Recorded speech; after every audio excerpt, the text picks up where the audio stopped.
May 1st, 1945. The war is over. 6 years of suffering, sacrifice, and death. After 12 years in power and 6 years of war, the Nazi regime has come to an end. According to news reports, Adolf Hitler commits suicide as Soviet forces close in on his underground bunker in Berlin. On April 30th, 1945, with the final fall of the last pocket of holdouts, Soviet troops move into the bunker, and they confirm not just the fall of the Third Reich, but the death of Adolf Hitler himself. Thanks to the work of Hugh Trevor Roper, a British intelligence officer from MI5, we have a very good timeline of the events in the bunker. On April 26, Hitler was briefed that his army could not counterattack, that the war was essentially lost, and he had a complete meltdown in the bunker. By April 29th, he was clearly contemplating suicide. There had to be a Hitler legacy. If Hitler wasn't going to survive the war, he needed to sort of martyr himself for the Nazi cause. On the night of April 29th, probably slightly after midnight, he married Eva Braun. And then they had a celebratory breakfast before going on to kill themselves the next morning. Shortly afterwards, newspapers worldwide printed the announcement that Hitler is dead. International reaction to the news of Hitler's death is, at first, joyous.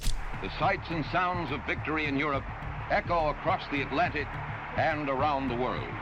That gave way rather quickly to suspicion.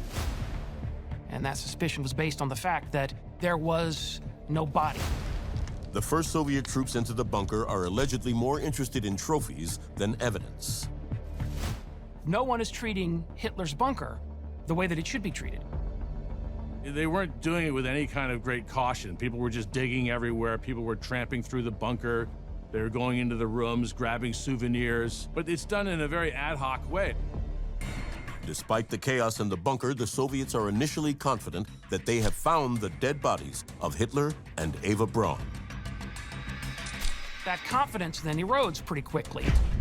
Within weeks, Joseph Stalin himself is commenting that Adolf Hitler escaped from Europe. Most historians think that Stalin was basically playing a political game. It was a way to strengthen Stalin's hand in territorial negotiations by suggesting that the threat of Hitler could mean that it's safer for Red Army soldiers to remain in disputed areas.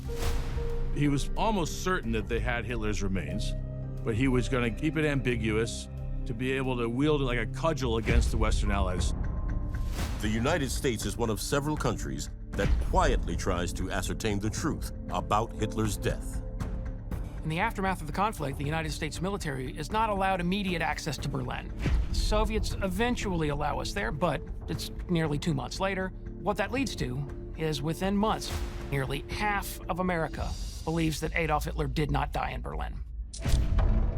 As the world recovers from the war, confidential investigations begin, and no one can quite find the answers they're looking for. Adolf Hitler's death certificate is not issued until 1956, 11 years after his death. And that's really because there wasn't a body to identify, and there was a lot of confusion in Berlin at that time and in Germany as it's trying to rebuild. So it wasn't a priority. This death certificate is produced without the presence of physical evidence, because in 1956, there was no dead body to stand over.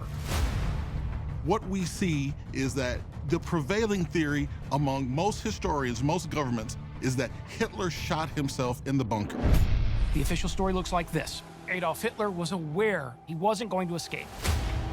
He had promised that he would never be captured alive. He also said he was not going to leave Berlin, that he realized this was his fate. Those convinced Hitler died by his own hand point to the dramatic death of Italian dictator Benito Mussolini 2 days earlier. The word comes into the bunker that Mussolini and his mistress were captured, hung upside down, killed, and Hitler decides he does not want this for himself. He is going to control his own death. And so a decision was made that he would kill himself, that Eva would kill herself as well. The bodies would then be burned so that they could not be recovered. so that no spectacle could be made of Adolf Hitler's dead body the way that it was made of Benito Mussolini's dead body. According to Soviet soldiers, Hitler's body was unrecognizable and reduced nearly to ash. The Soviets dug up 2 really badly fire-damaged sets of human remains. And from these remains, they took Hitler's jaw and teeth, and they sent it back to Moscow.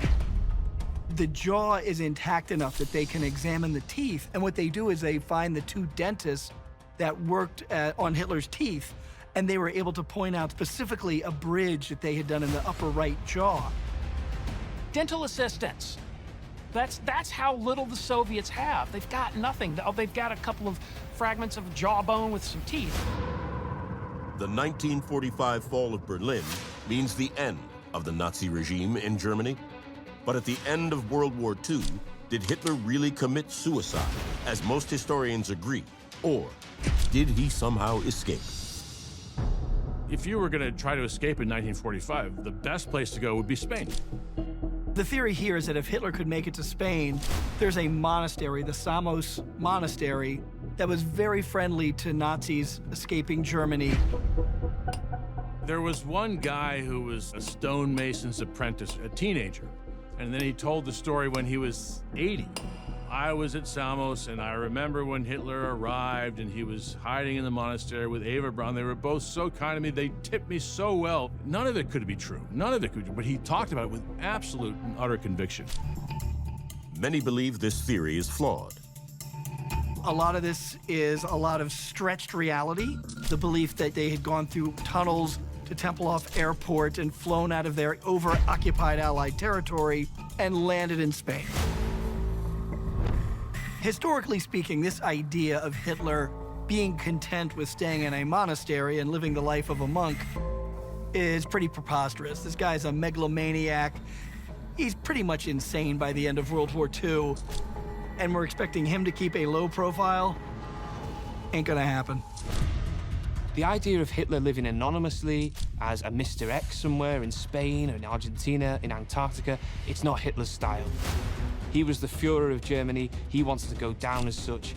And one of the reasons why he killed himself is because he wanted to avoid the shame of overthrow or surrender.